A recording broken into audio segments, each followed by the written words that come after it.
Welcome back to Studio 5. It is one of the most important relationships to nurture. Mothers and daughters have a special connection, but today we ask the question, how can you run it a little deeper? Studio 5 contributor Connie Sokol is an author and popular public speaker who happens to be the mom to three beautiful girls. She's identified ways to boost your mother-daughter bond. Here's a question I want to throw out to you. Is it ever too late to improve that relationship and run deeper with the connection? No. And what I have seen and felt even with my own mom is that those bonds get deeper as you get older and you get married, have children, then you really look to your mom and say, wow, she really knew a few things. So it does increase, and these things really do matter all the way along. We have this series we do on the show called Want to Know Her, and last week we featured BYU Cougarette director Jody Maxfield, and I was so touched by a comment she made. She said that she misses her mom every day. Her mom passed away a couple years ago, and she said you never lose that feeling or that need for that mother-daughter connection. Yes, and I think that's what we don't recognize when our daughters are going through these transitions. We can tend to take it personally instead of realizing that this is all part of that process of going deeper, and having those shared connecting experiences. Your first piece of advice is to make room for the growth. And heaven knows, especially in those teenage years, there is a lot of growing going on, right? That's right, and they're looking to us like we know what we're doing, and we're thinking, man, I am winging this, if she only knew. But it's so important at this stage to validate this is a stage and let her know your feelings are going to ebb and flow for me, and you're going to have these times where you love me and you hate me. It's okay. And you as a mom being a solid emotional anchor for her will make all the difference. It will instill confidence in her that she can handle this time of change. And so validate that. Validate this is the stage you're going through. It's okay. Just go with this. We're going to navigate this. We're going to work this through together. So definitely validate that. That's an important thing. It's not that you have to be a best friend. We've talked a lot about that on the show, but you certainly, it doesn't hurt to be a cheerleader, right? And to encourage them through the good and the bad. She is not needing a BFF. She needs you to be a role model of value-based living, to be a nurturer, to be a leader. Those are the things she's looking for. So be that solid kind of a person. And a great way to do that is to turn to her and ask her opinion about things. So small things to little things, meal planning, like, okay, what should we do for this big family function we've got? Or vacation plans, fall break, what should we do for fall break? Ask her opinion, then listen, they outfit me for Studio 5. It is so pathetic that I cannot dress myself. And I'll put something on and they'll look at me and go, no, Mom. So I love that. Ask their opinion, and that helps them have that confidence too of, okay, I am learning things. I do know some things. Yes. So definitely ask their opinion, validate those things, and then also validate the good that they're already doing. There's study after study that shows that kids feel so criticized. And I was thinking about this. I thought, I can see it, because in your mind, you look at your child and say, oh, she's doing so good. She's getting such good grades. And then the first thing out of your mouth is, so did you do your homework?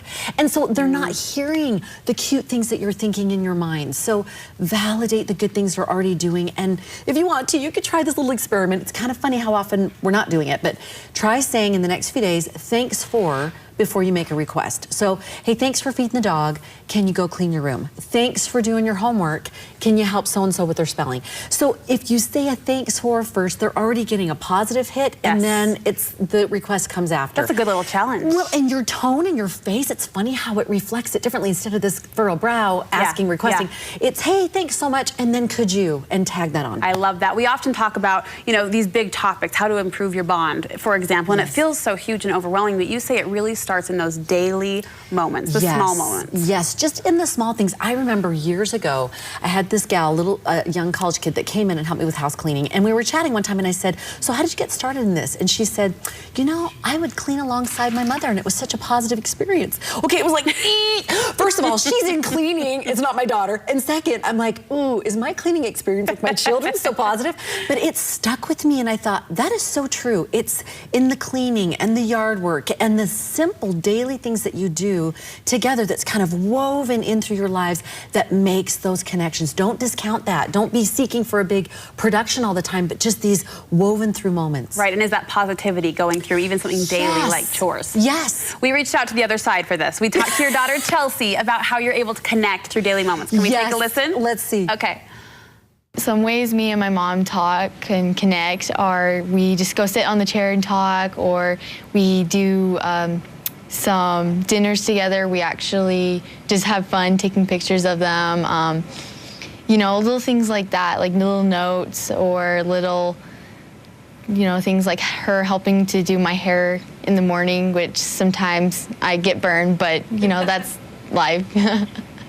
So that's how called me you out and my there. mom Oh connect. my gosh, and when she was filming, I started laughing because I'm like, oh, poor thing, she should show the scars. And this one, she is such a love, and that's what I have so loved. And that's why I think sometimes we moms discount is those moments. They're yearning for us to connect, to touch, to just give a hug, to say, you look beautiful this morning. I love that outfit on you.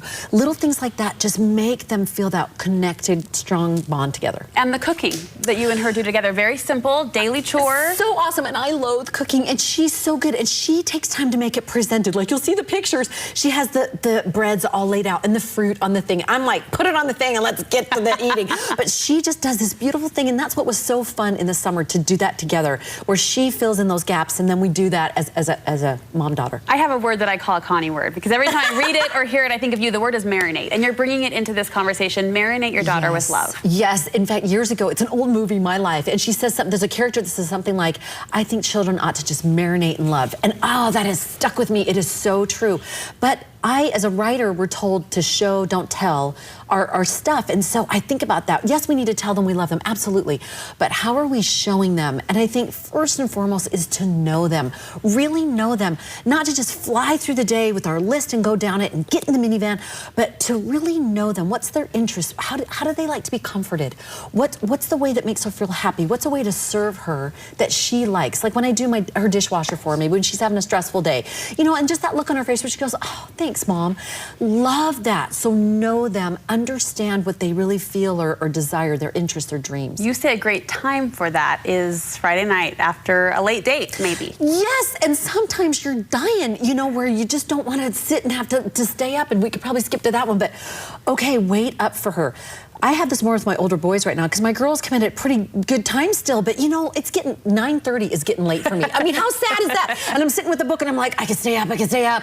And so, but waiting up, studies show that only 16% of teenage parents wait up for their children. And it shows that when you wait up, all kinds of studies for it helps you against premarital relations and drinking and drugs and all this. And I'm thinking, oh my gosh, but wait up.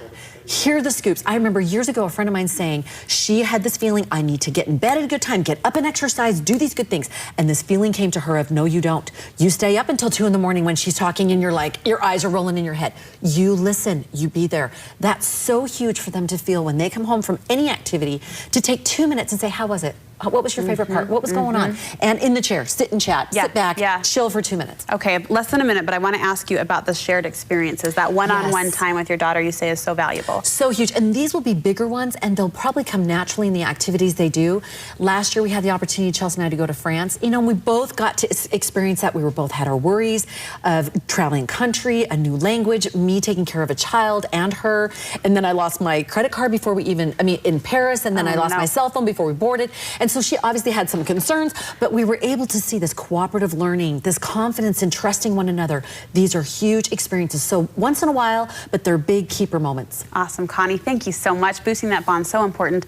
And quick turn here, we always recommend your book, Faithful, Fit, and Fabulous, but there's an extra incentive this month to pick up a copy. Free teaching bonus video, and we're doing special discounts for groups, for women's book clubs and things like that, to help you to be able to get it into your life just super easy. So ConnieSokol.com, check it out. We've got great stuff for you. And you're giving away a life coaching package. And we're giving away a life coaching package value of $299. It's a 1-hour phone coaching with me, plus books and fun stuff. Awesome. So if you want some life coaching, sign up, check it out on the website. Thank you, Connie. We'll be right back.